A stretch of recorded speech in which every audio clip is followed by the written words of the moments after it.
Good afternoon, everybody, and welcome once again to the World Government Summit. My name is Hadley Gamble. I am the Chief International Anchor for Al Arabiya, as well as a writer for Semaphore. And I am thrilled to welcome the gentleman beside me, His Excellency Yousef Al Otaiba. He is the ambassador from the United Arab Emirates to the United States. Your Excellency, welcome. Thank you, Hadley. Good to be here. We're talking about digital diplomacy, and my first question has to be, how, as an ambassador, do you strategize, I guess is the right word, or react to a president, and I'm talking about Donald Trump, who changes his mind on a tweet? Yeah, we don't. We don't. I've been in Washington for 16 years, so our strategy is not determinate or based on any one president or any one strategy. Our approach to public diplomacy and outreach in general is, how do we reach an American audience? How do we get our message out? How do we tell people who we are, what our priorities are, what our values are? And that we do agnostically, regardless of who's in the White House. So our message has been consistent, our reach has been pretty broad, and our team will tell you that I constantly challenge them about how are we growing our footprint, how are we growing our audience, how are we reaching new people. Yeah. That is what we focus on, not really who's in the White House. With that in mind, do you believe that the White House is listening to you? I think on certain messages, yes, they listen to us. On business and investments, they are listening to us. When we give advice on regional issues, sometimes they listen to us. But we are not shy, and we make our voices heard, and we are very outspoken and unapologetic about it. So, look, like any relationship, sometimes our friends listen to us and sometimes they don't. Sometimes we agree on certain positions, sometimes we disagree. We've always strived to find common ground. You know, just because we don't like a certain thing doesn't mean we don't talk to each other. But diplomacy is the art of trying to find common ground and compromise. Can you find common ground with this administration on Gaza? We're going to try. I think the current approach is going to be difficult. But at the end of the day, we're all in the solution-seeking business. We just don't know where it's going to land yet. Yeah. Tell me this. The UAE has made a major play, obviously, to be at the forefront, as they usually are, and this time with artificial intelligence. Now, the news in the recent weeks has been that DeepSeek has been able to do with open source things much more cheaply and frankly faster. And if that is the case, and people are still questioning this, but if that does turn out to be the case, does this in any way change the UAE strategy when it comes to investing in data centers and in energy? It doesn't change our strategy. For us, technology and AI specifically is our future. If oil and gas, and my buddy Sultan here who runs ADNOC is sitting right in front of me, if oil and gas was our main economic engine for the last 53, 54 years, technology and AI is going to be our next economic engine for the next 50 years. That's going to be the future. That's what's going to be driving our economy for as far as I know. We haven't changed our strategy, but I hope the revelation from DeepSeek focuses the US sector's attention on running a bit faster. I hope. Sometimes when you think you're farther ahead in a race, you can be a little complacent. You can be confident that no one's going to catch up to you. But if you see the second place guy right up behind you, I hope it forces you to run a bit faster. And tell me this, obviously very different approaches on artificial intelligence from OpenAI versus DeepSeek. The Chinese essentially democratizing the data, democratizing this process. Are they going to be on the right side of history? I don't know how to answer that. I honestly don't know. All I do know is, to your term, I was in a meeting recently where the gentleman we were meeting with said whoever manages to democratize the technology faster is going to win this race. And I truly believe that. So whether it's the technology piece or the data center piece or the energy piece, as long as that is being thought of collectively, holistically, I think the US is still primed to win this race. But again, it's, they have to realize that it is still a very tight competition. Yeah. How do you read what's happening in the United States today? I've been here for 10 days, so I've been enjoying sort of what's happening in the UAE and just watching. Well, prior to those 10 days.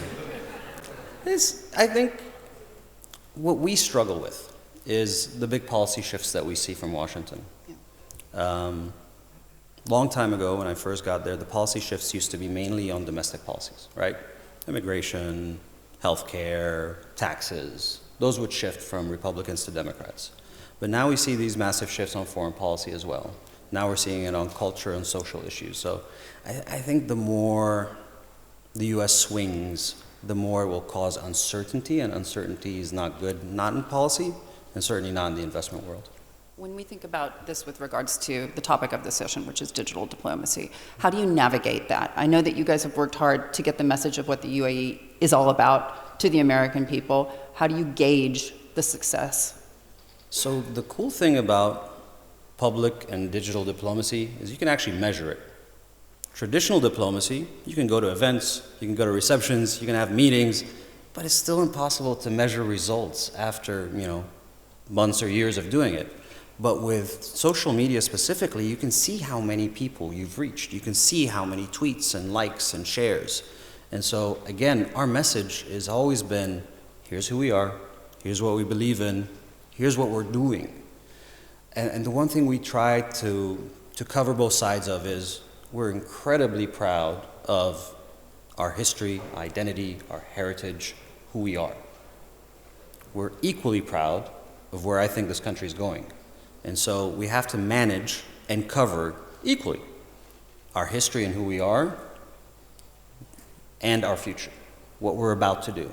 And one of the best ways to get a young audience or a young follower engaged is to talk about our plans, to talk about what's coming next, to talk about how we're going to improve healthcare or AI or education. That's what they tune into. Yeah. How difficult is it when you try to work between allies? I'm talking about the United States and China. This is a difficult conversation. You and I have talked about it many times over the years. We're potentially on the verge of a trade war. Yeah. Where does that leave the UAE? Our policy is always, it's not either or. We're going to have a good relationship with everyone. We're going to cooperate with everyone. We're going to trade with everyone. We are perfectly situated to take advantage of our geographic situation and have strong relationships with the East and the West, with the North and the South. Yeah. And on some things, it's going to be easy and non-controversial. On technology, it's a bit more challenging, but we'll still manage to navigate. But we're not in the business of making choices. Yeah.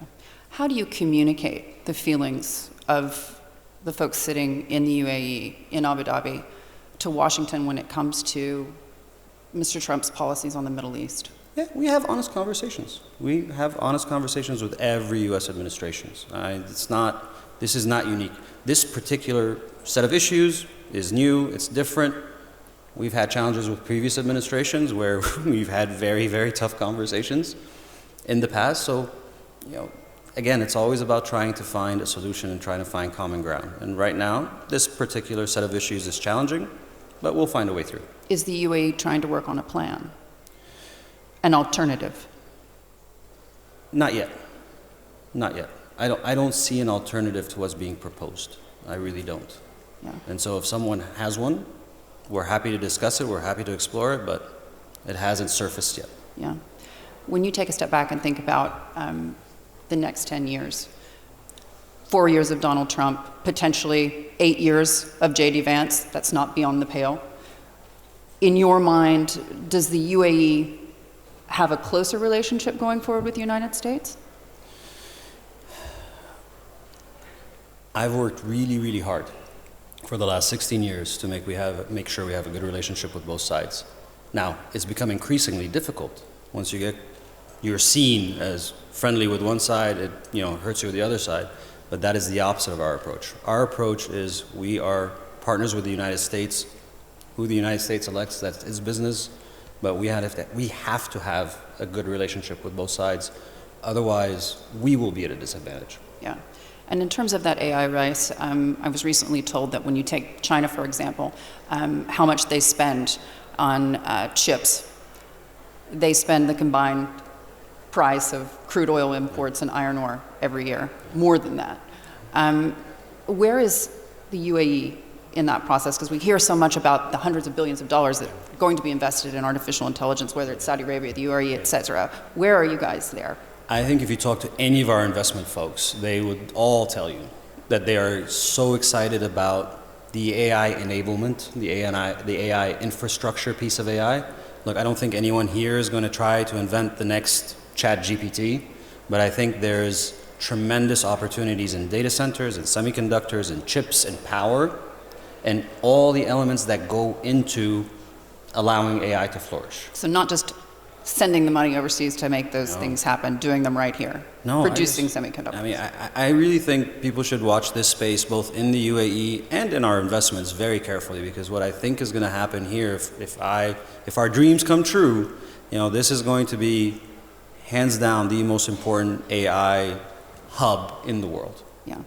It's interesting if you look at the way that US President Donald Trump continues to conduct his particular form of diplomacy. He does do this a lot by digital means. He does do this on a tweet. In your mind, is that the best way forward? I don't know. You're asking me questions that I'm not qualified to judge. It is what it is. We deal with reality as it is, and with this administration, we're going to deal with who they put in place and the policies they put in place. And if another president comes in, we will adjust to that as well. So I don't think it's my place to sit here and say, but it doesn't make it more or less difficult to do your job? Not really. No. I've been doing this long enough that we'll figure something out. Yeah. Tell me this. One of the things that the UAE is known for is putting investments into key sectors in the United States. You were the first, I believe, to invest, for example, to get money to Children's Hospital in Washington, D.C. What are some of those kinds of soft power initiatives that we can look forward to? My God, that's a long list, but they're not necessarily investments as they are partnerships that reflect, again, who we are as a society, not as a government, not as a policy. Children's Hospital, our relationship with Children's Hospital came through a very good mutual friend who has since passed away, Joe Robert. And that was not, I was there, that was not planned. That didn't come from sort of a planned exercise or a strategy document. That just happened. Our relationships with Cleveland, with Hopkins, with Mayo, with museums, with the Special Olympics. Tim Shriver reached out to me right before the Special Olympics, said, we've never had the Special Olympics hosted in an Arab country. We think you guys are going to be the right people to host this. Gave me a proposal, I brought it back, and we hosted the Special Olympics. These things happen because we find that these partnerships reflect who we are, and I think this is a very big part of public diplomacy. Telling our story through our friends, through our partners, bringing attention to this part of the world and this country in specific about how we can solve some of these problems and how we can host things from COP and Expo and World Government Summit to Special Olympics and things of that nature. This is what this country was founded on. Yeah, you've been enormously successful at putting that message out there. Does that in turn make you cringe when you see the president pulling funding for USAID simply because it perhaps dilutes the message? Yeah, I think it's when you take an unambiguous approach, I think it's tough. I think if you evaluate and try to cut certain programs that don't make sense, that's always acceptable. But I think when you take a big, heavy approach like that, it can be counterproductive sometimes. Tectonic shifts happening, not just in artificial intelligence, but also geopolitically. When you take a step back and look at the world today, what concerns you the most? I worry that we sometimes, whether on purpose or by accident, try to divide the world into camps. And I think that doesn't suit our needs or our interests. I think dividing the world into labels doesn't really work and kind of can backfire. I think we should be focused on whoever believes in a common vision for the future. Do we agree that this is where we want to be in 10 years on healthcare, on education, on technology, on infrastructure?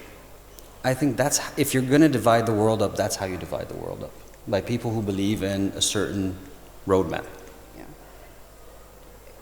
It's a tough one because one begins to wonder if the campaign promises that we saw from President Trump are going to be possible. Of course, his main one, to end the wars. Yeah. Look, I don't know, but that's what he ran on. That's what he got elected. And so that's for the U.S. president and the administration. That's not for us. Yeah. Are we living in a era when the American, dream in your mind has died? I mean, you've had a front row seat for 20 years. I still think there's a lot of people who want to go to the U.S. I still see it around the world. I think people want to go, maybe it's not what it used to be, but you can ask the American ambassador how many people are applying for visas to the United States. Yeah. A lot of people want to come to Dubai. Yeah, and they're all welcome. Yeah. Yeah. Your Excellency, it was wonderful to see you. Thank you so much for joining us. Thank you.